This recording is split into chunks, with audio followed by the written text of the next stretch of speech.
Howdy, welcome to week 2 of the It's About Us podcast.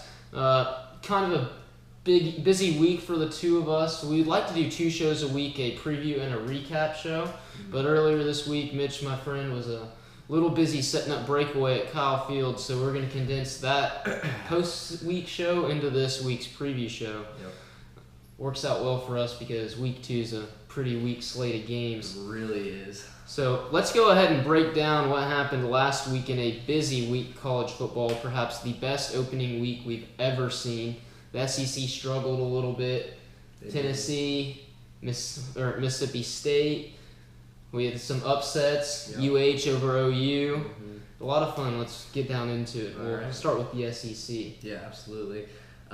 Tennessee struggled in their opener against Appalachian State. It was truly disappointing to watch. A team that came in the top 10, 9th in the country, according to the preseason polls, struggle against a team like Appalachian State. We've seen Appalachian State historically upset teams like Michigan, so they're a decent, lower level program, but Tennessee should not have let them hang around as long as they did. It was really pathetic on Butch Jones' part and the Vols in general. Yeah. Being in front of 100,000, you'd think that would just have the Sun Belt school, Appalachian State, quaking. Mm-hmm. It didn't happen. They were with them, and quite honestly should have beat Tennessee. If it weren't for a botched extra point and a missed field goal, they don't even go to overtime. Yeah, I thought that Hurd and Josh Dobbs, I thought they did not impress me at all. And yeah, Dobbs looked lost at times at the quarterback position, which you can't have in a veteran. It definitely proved to me that Tennessee did not do anything to earn that top 10 ranking preseason. So I thought that the drop to 17 was justified for the Vols. Yeah, absolutely.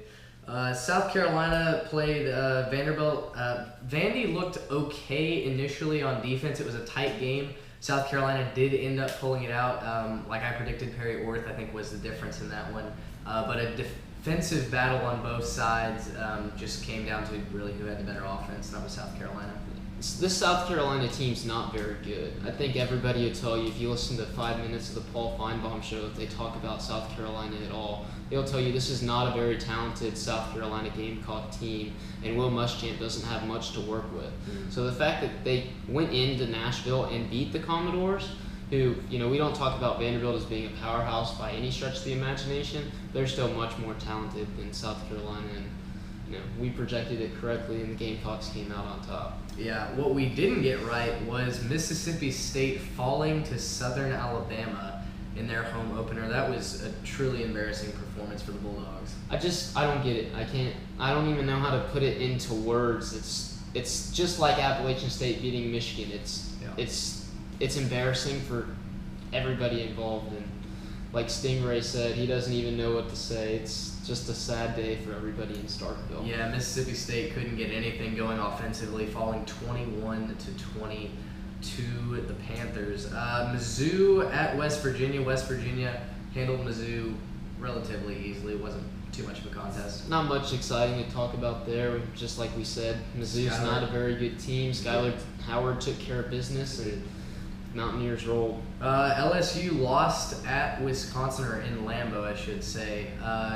What stood out to you from LSU's showing? They had no offense. It was Leonard Fournette looked bad at times. They didn't score a touchdown until the third quarter, and even then it was a defensive score. It was weird. You hear all about Leonard Fournette and how he's either going to be 1 or 2, depending on who takes Myles Garrett or who takes Leonard. You hear about him being the best running back in college football, and he just didn't perform. I do want to see how he reacts. He did come off his last play of the game injured. Hopefully he's back, and I think Jacksonville State's in trouble in Death Valley this week. I think. Yeah, I don't Les know. Miles and the crazy Cajuns down there in Louisiana are mad. Yeah, there's a lot of pressure on LSU. I know I was wrong. I said in the first episode that would be an offensive shootout for some reason. Completely wrong about that. It was totally the opposite. LA Tech and Arkansas did end up winning that game. They have an interesting matchup, one of the only interesting matchups this week against TCU. We'll talk about that a little bit later. Yeah, but Arkansas didn't roll. That's important to note. They let Louisiana Tech hang around with them, and the Bulldogs almost got it done. So just feather in your cap for all you Aggies out there. Arkansas is not nearly as good as your friends will tell you this year. Yeah. They're nearly as good as they always think they are. Georgia did come back and beat North Carolina at the Georgia Dome. That was an impressive showing for Nick Chubb and for freshman quarterback Jacob Eason. Yes, I think I angered Nick Chubb a little bit. I said that North Carolina was going to win, but Nick Chubb took care of business, and the Bulldogs got the big win. Yeah, they catapulted into the top 10 this week. Southern Miss did take care of Kentucky. Not much to talk about there. Florida did take care of UMass, not nearly as big as I expected them to, though. That was kind of a struggle for the Gators. Yeah, they dropped out of the top 25 this week, so they need to start getting it done. Yeah, 24-7 win over the Minutemen's, not going to keep you in the top 25. Alabama absolutely undressed USC in Dallas. What happened there? Where do you start? Jalen Hurts is just unbelievable, the true freshman from Alabama. In a week where a bunch of top 5, top 10 rankings were questioned, you had Tennessee, OU, all of them questioned. Alabama looked like they were trying to move up from the number 1 position. Yeah. They just took care of business of the USC Trojans, and it's really all you got to say. It was ugly. Yeah, no, tip of the cap to Alabama's coaching staff, the way that they recruit, it just looked like it was men against boys against USC. USC was completely outmatched, beat 52-6. They weren't even playing the same sport. They definitely looked like the best team in college football last week. Yeah, absolutely.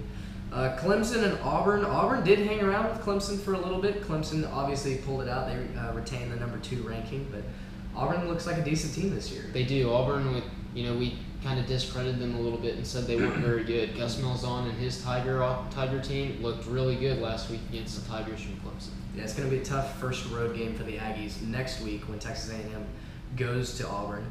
Ole Miss at Florida State. Man, I thought I had this one in the bags. If y'all remember, I picked Ole Miss to win this. I said Chad Kelly would be the difference. And for the first half, he was. The offense for Ole Miss was explosive. They looked like they were going to run away with it. And then the second half happened.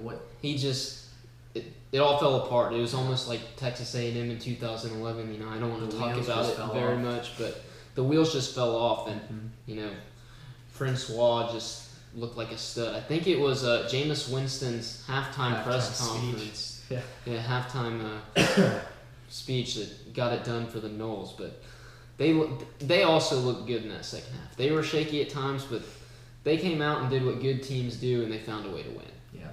Out of the SEC, we now go to the top 10. We've covered the number 10.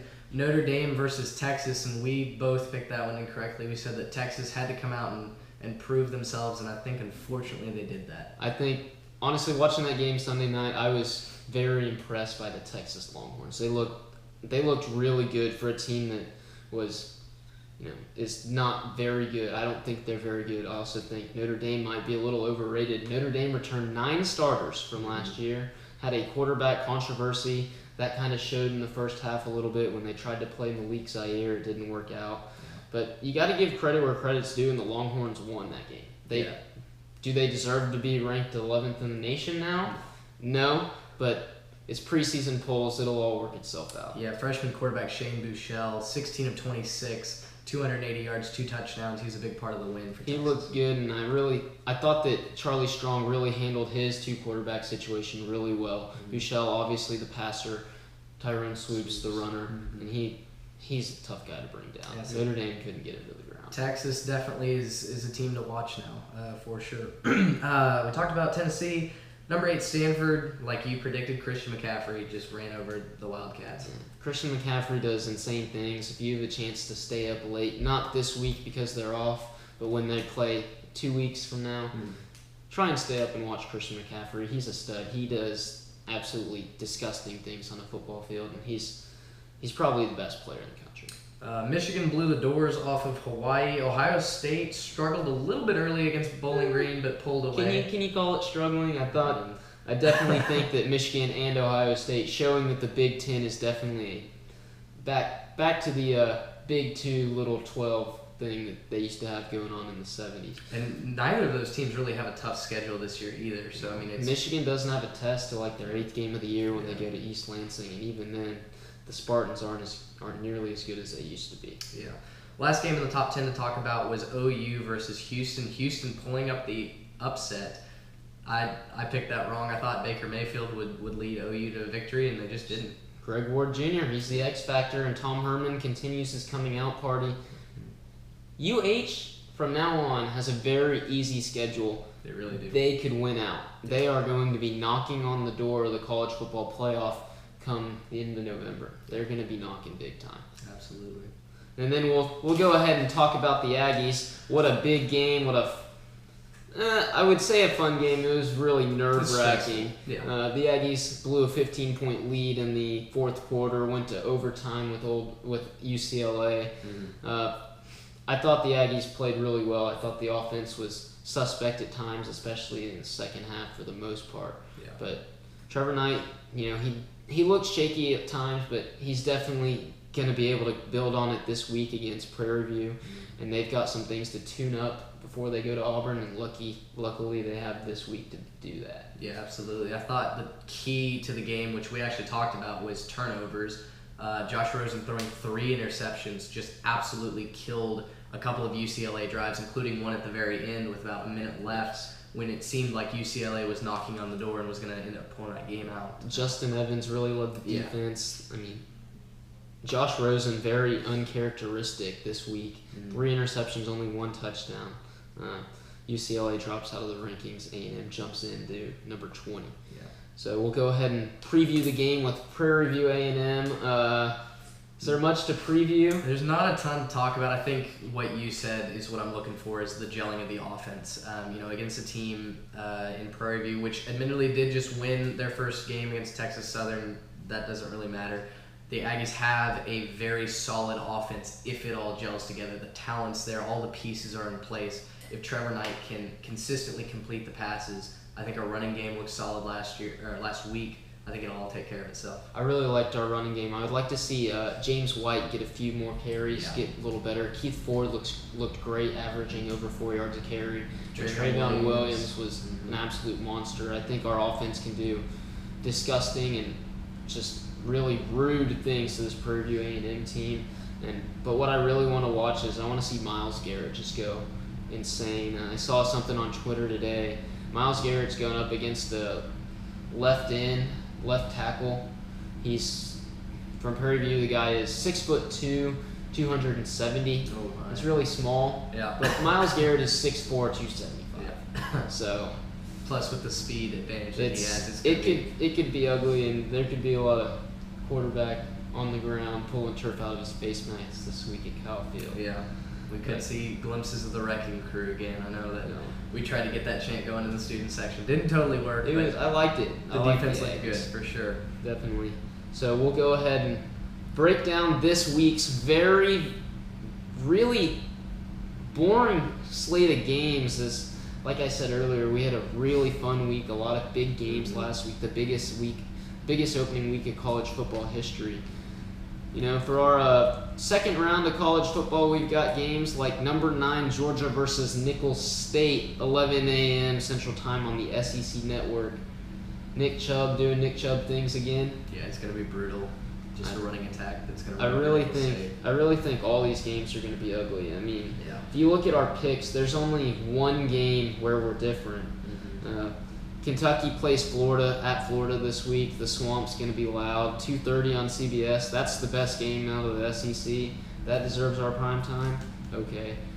Florida's going to look to rebound on what they did or didn't do against UMass. Yeah, hopefully they're not lulled to sleep by the opponent. Kentucky gave Southern Miss a little bit of a challenge last week, although they did end up falling. But it's an SEC game. It's a game in the Swamp. Florida should be riled up after their lackluster performance last week, so I expect Florida to play better this week. I think the Gators are going to chomp up some Wildcats. Yeah. Number 1, Alabama versus Western Kentucky, 2:30 ESPN. It's Alabama. They got to be on a national network. Western Kentucky, you might enjoy the national spotlight while it lasts. It's not going to be pretty for you. No, Alabama, I mean, the way they dismantled USC, I don't know how to predict what they're going to do to Western Kentucky. It's going to be bad. I think we're going to see a lot of Jalen Hurts in the second half, and then I think in the second half we're going to see a lot of Jalen Hurts on the bench, watching his Crimson Tide continue to roll. Number 19, Ole Miss plays host to Wofford. 3 o'clock Central Time on the SEC Network. Wofford has played some big-name schools in the past, like Baylor. Baylor wants to talk about their scheduling. Ole Miss isn't getting much better here. Chance for Ole Miss to rebound from a disappointing loss in Orlando last week. I think Chad Kelly and the Rebs find a way to just beat the ever-living dog out of Wofford. I definitely think they should. I think it's interesting just to think about, the mindset of these Rebel players going into this game. Like, you blew a huge first half lead against the number 4 team in the country. What is it like getting up on Saturday morning, going to play a team in Wofford for your first win? That may be an interesting dynamic, but there's no way that Wofford should even come close to winning. I think they just got to get the ball rolling. I think you got to realize that's so early in the year, and I think if Ole Miss does run the table and wins out in the SEC, they could still be in that conversation for the college football playoff. You got to realize that it's so early in the season. Everybody's got 11 games left to play. There's so much football to be played, and we're going to see a lot of fun. Absolutely. Next, we'll go to an in-state battle. Middle Tennessee State University, the Blue Raiders will travel to Nashville to play the Vanderbilt Commodores. 3 o'clock on the SEC Network. Vanderbilt's going to rebound, and I don't think it'll be a 3 or 4 score game in my opinion. I think the Commodores are going to roll. Yeah, the Blue Raiders traditionally have a decent offense. They run the spread there, but again, against an SEC opponent, I don't think. In a week where the SEC struggled, I think a lot of these SEC teams are looking to beat up on the Conference USA and Sun Belt teams that are coming to visit. Yeah, for the first time since 1992, 7 or more SEC teams lost their home opener. So just an interesting fact from last week. Yes. We'll move on. South Carolina is going to visit Mississippi State, 6 o'clock on ESPN2. This is the game we have picked differently. I picked the South Carolina Gamecocks to continue their winning ways. They found a way to win last week at Nashville. I think they're going to find a way to win this week in Starkville behind it. They're playing a disgruntled Bulldogs team. I think Dan Mullen and company have some drama on their hands if they lose this week. Yeah. But they just lost to USA, the University of Southern Alabama. They've got to be questioning themselves as a football team, and it could get ugly. You got to deal with some mind issues there. Yeah, the only reason I'm taking Mississippi State here is because how unclutch South Carolina has been the last few years. It's a big win for Will Muschamp in his first game. Congrats to him, but I think Dan Mullen has the track record of, at Mississippi State, being able to get his guys ready. Now, albeit he had Dak Prescott and a lot of high-quality athletes, but I think at home Mississippi State gets the job done this week. But it's a close game. I think either way, doesn't really matter who wins this game for us. We'll move on. We'll go to Arkansas paying visit to Fort Worth, the number 15 ranked TCU Horned Frogs, 6 o'clock Central Time on ESPN. A game that a lot of people have circled as potentially a changing of the guard between the best conference in college football. I'm not sure I agree with that. I think Arkansas is a very weak team in this weak SEC, and I think TCU is going to win big. I think Kenny Hill's going to do what he did to him in 2014 and find a way to beat the Hogs, and Arkansas is going to be a bad 1-1 after 2 years. I have no doubt that TCU's offense will take control of this game. What I'm interested to see is if their defense can actually hold the Hogs' offense. Last week against South Dakota State, TCU was in a dogfight through the first half. They gave up something like 28 points in the first half. It's kind of ugly to watch on TV, but I think TCU rolls this week. It's just how many points do they give up to, like you said, a bad Hogs offense. I think that's a recurring theme we keep talking about. A lot of teams struggled. A lot of teams lost last week. A lot of teams are still trying to get their feet under them out of the gate. So I think to the opening week. I think TCU's gonna get into stride right here. Yeah. Arkansas State, the Red Wolves visiting Auburn on the Plain, 6:30 on the SEC Network. Gus Malzahn, his team looked really good last week. I think it's Jacksonville State, or Arkansas State rather. Sorry guys. Auburn's gonna win and look to move into a top 25 matchup with the Aggies in 2 weeks. Nothing to add there.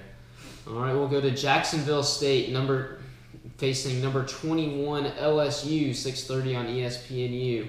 Death Valley's angry. They are. They're not happy with the way their team played last week, and I think Jacksonville State, the Jackrabbits, are just going to get stomped on. They're going to get embarrassed because the Tigers got to find a way to get their anger out on somebody. Yeah. I think Leonard Fournette is going to put the hurt on them. Yeah, hopefully LSU has more than 14 pass attempts this week. Their offense, like we said, just looked lethargic last week. But yeah, I think they come out here angry, playing with a purpose. I think they stomp all over Jackson State. All right, we'll go down to our second to last SEC game. We've got Eastern Michigan visiting Mizzou. It'll be Mizzou's first home game of the year, 6:30 on the SEC Network. I think the Tigers are going to beat up on the Eagles, get their first win of the year, and first win for my boy Barry Odom. I said he was a good coach. He wasn't going to get his first win last week. No. I think he gets it here. I think the Eagles aren't very good. Yeah, I don't really think either team is all that good, but I think the quality of athletes at Mizzou is superior to that at Eastern Michigan. So. Man, I hate saying teams aren't very good, but that's just the case in the second week of the year. Yeah. All right, perhaps the most exciting game in all of college football, it has a chance to break the attendance record this week. Virginia Tech, the Hokies, will be playing the number 17 Tennessee Volunteers, 7 o'clock on ABC at Bristol Motor Speedway in Bristol, Tennessee. What do you have to say about that? I mean, I think this is going to be a close game. We talked about how Tennessee didn't look good last week. I almost picked Virginia Tech, and then I looked at their game last week. They only beat Liberty 36-13. Tennessee has the talent. They've got Josh Dobbs. They've got Jalen Hurd. If Tennessee plays like they should have against Appalachian State, which we know they're capable of, I don't think we think that they're a top 10 team, but they definitely have a couple of the best players in college football. If they step up to the challenge, I think Tennessee does actually pull this one off. I think Tennessee wins, and I don't think it's all that close. I think it's going to be touchdown and a field goal, 2 touchdown field goal, 17-point game range like that. I think Josh Dobbs is going to have to perform. He's going to have to show that he's a leader. I think Jalen Hurd needs to take over. Yeah. I think they've got to execute the ground game. That's how they're going to win in this SEC. And I think Butch Jones and the Volunteers keep going back to this theme about teams being angry after their performance in Week 1. They're going to try and put a hurt on Virginia Tech in what has a chance to be a record crowd at Bristol. Yeah. So we'll move on to the top 10 according to the AP top 25. I have some beef with the AP after this past week. Yeah. Texas, really?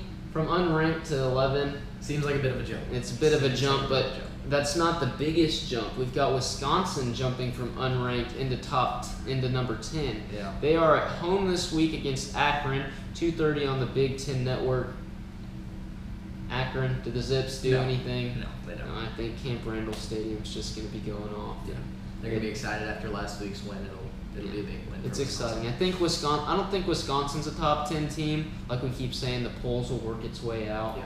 But Wisconsin's going to have a chance to win. And I got to go back to this real quick before we get too far into the top 10.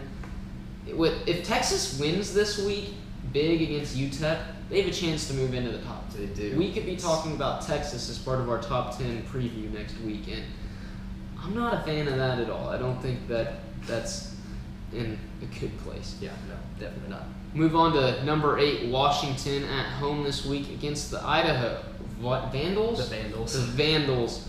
4 o'clock Central Time on the Pac-12 network. We don't get that here in College Station.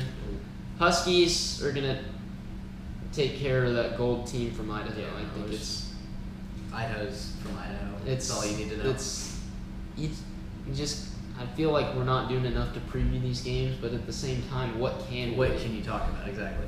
We've got number 7 Stanford making the best use of their time this week out of any team in college football and in the top 25. Stanford is taking the week off. Sleeping in, baby. That's Well, they sleep in anyways. They play all their games. That's later. true. But anyways, they're off this week. That we'll go ahead and talk about. Number 6, Houston playing Lamar. The Cardinals, are they going to peck them to death? Oh my gosh, it's going to be ugly. Houston is going to destroy It's going to be Lamar. disgusting. That's 2 o'clock, not even on TV. You can only watch that on Watch ESPN. Number 5, Michigan at the Big House. They'll welcome in the UCF Black Knights this week, 11 o'clock on ABC. UCF doesn't have Blake Bortles anymore, so no contest. They've won 1 game in their last 600 and something days since Blake Bortles has left. It's going to be ugly. The Big House is going to be rocking. Jim Harbaugh fever is in full effect up there. Michigan's going to do exactly what they did to Hawaii last week. And we'll go ahead and talk about Michigan's rival, number 4, Ohio State, home at the Horseshoe against Tulsa. 2:30 on ABC. They'll follow up their Big Ten rival. They're probably going to do a lot of the same of what Michigan's going to do to UCF. They're going to do it to Tulsa. Yeah, it's just kind of maddening how the quality of college football just fluctuates from week to week. Like we said, we had one of the best weeks of college football, at least for the openers, that we'll ever have. And then this week you're talking about, Ohio State hosting Tulsa, and that's not even one of the worst games on the schedule. I think we might have one of the worst games I think on we the do. schedule. We're But guilty of that for sure. Michigan, Ohio State, they're in their schedule. They're in their long run of cupcakes that they're going to have for about half the year. It's a bake sale. Number 3, Florida State. A bit of an interesting storyline as they host Charleston Southern, 11:30 tomorrow. Charleston Southern, apparently 30 players were advised to use extra money in the bookstore on pencils and stuff. They didn't even buy apparel or anything. They bought school supplies, and they're going to be suspended by the NCAA for improper benefits. Come on, NCAA. They're playing Florida State. Like, they're adding insult to injury. Florida State's going to roll. Seminoles win big. Clemson at home, our last game to preview in the top 25. The number 2 Tigers will host Troy, 11:30 on the ACC network. Deshaun Watson's going to continue his Heisman campaign, and that's all we've got for that. We'll go ahead and talk about the Aggies. We know we both have A&M picked. We'll go ahead and get that out of the way. I don't think they'll cover the spread. It's like a 44.5 point favorite here at Kyle Field. The interesting thing to watch this week will be the halftime show. Battle of the Bands. Battle of the Bands, contrasting the styles. You've got Texas A&M military band, kind of the equivalent to Alabama's Run It Up the Gut, traditional style. And then you could say Prairie View A&M, they play some jazz, they play some hip-hop, they dance. They're not just in a straight line. They're basically the equivalent to Baylor's spread offense. They are, I don't want to compare anyone to Baylor right now. I'm sorry, Prairie View A&M. It's a historic game. First time the 2 sister schools have ever met in 140 years of education here in the great state of Texas. Panthers, we're happy to have you. We're happy that you're not in the midst of an 80-game losing streak like you were back in the 80s and 90s. So it should be a fun week of college, or it'll be an okay week of college. It'll be an okay week. Like, college football is good. It'll we're be happy fun for us who are at the game. If you're stuck at home watching TV, maybe watch Netflix or something. It's going to be a brutal week. If you're headed to Kyle Field, do not leave before we saw them off. That's the one thing I'll say. It's going to be ugly. It could be a 4-score game at halftime.